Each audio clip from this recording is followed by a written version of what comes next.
Paul Lafrance here, Stream of Consciousness series. In this video, which is entitled, My Grandfather Was on Juno Beach, I'm going to talk about my grandfathers, not just my one grandfather.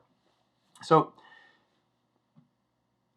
we live in a culture that is, when I talk about living in the most stressed out culture in the history of humanity, I usually will preface that by saying the most stressed out culture in the history of humanity, not living in a world at war, where, you have guys pulling out of your houses with machetes or bombs going off over your cities or whatever other horrors men can come up with. And I think one of the things that I've come to just kind of want to learn more about is, what the heck? When are we going to understand that not being at war, not having, like, living in Canada, and not having to worry about whether we're going to die? I mean, what do we end up doing? We end up just immediately focusing on all this other shit. And I'm so happy to be involved with, and I'm very happy when I see other people understanding what veterans have gone through and trying to understand, embracing movies like, the Band of Brothers in the Pacific, which is like one of the most brilliant things I've ever seen done, just to gain a level of understanding of what these men went through and what women went through as well. But historically, what ends up happening is that there's just no understanding. There was no understanding when these guys came home and my grandfathers came home, and understand that there was always this draw of needing to understand what my grandfathers went through. My parents were both just kind of like, they didn't know. So I just figured they didn't talk about it. But I have to share this story about this one Christmas. This is probably less than 10 years ago. I'm talking about some World War II topic in a very passionate diatribe, no doubt. And my mother throws this little nugget out there. Like, I'm not a child, I was either in my late 30s or early 40s at the time, and she's like, well, that's no different than your grandfather Christie. I mean, he was leading, he was sending young men to their death as a colonel up into the hills fighting the Nazis in Sicily. And I was like, what? I was like, how did this topic not come up over the past, like, 150 years?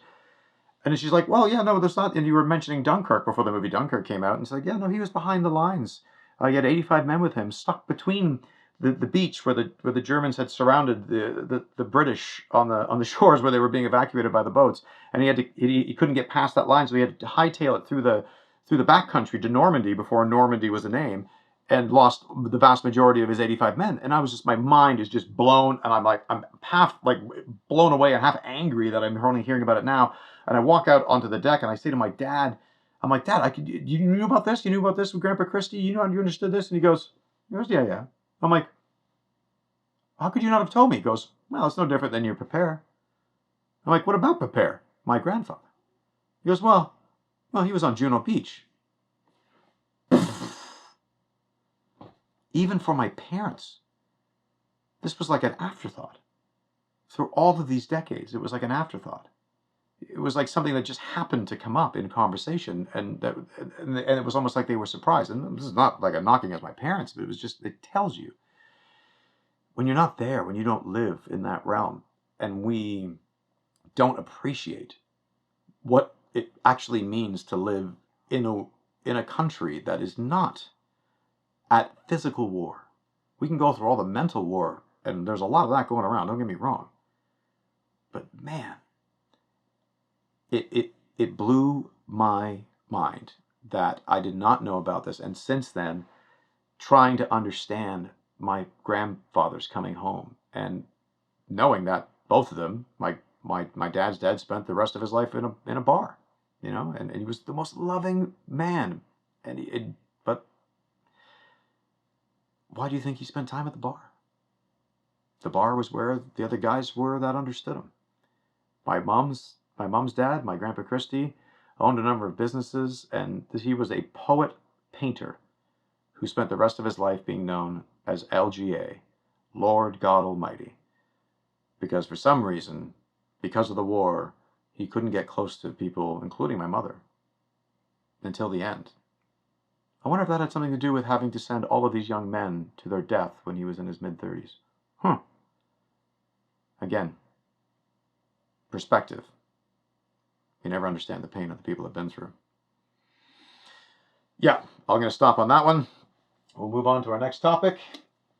And in our next video, we are going to talk about why I chase tornadoes. Coming up.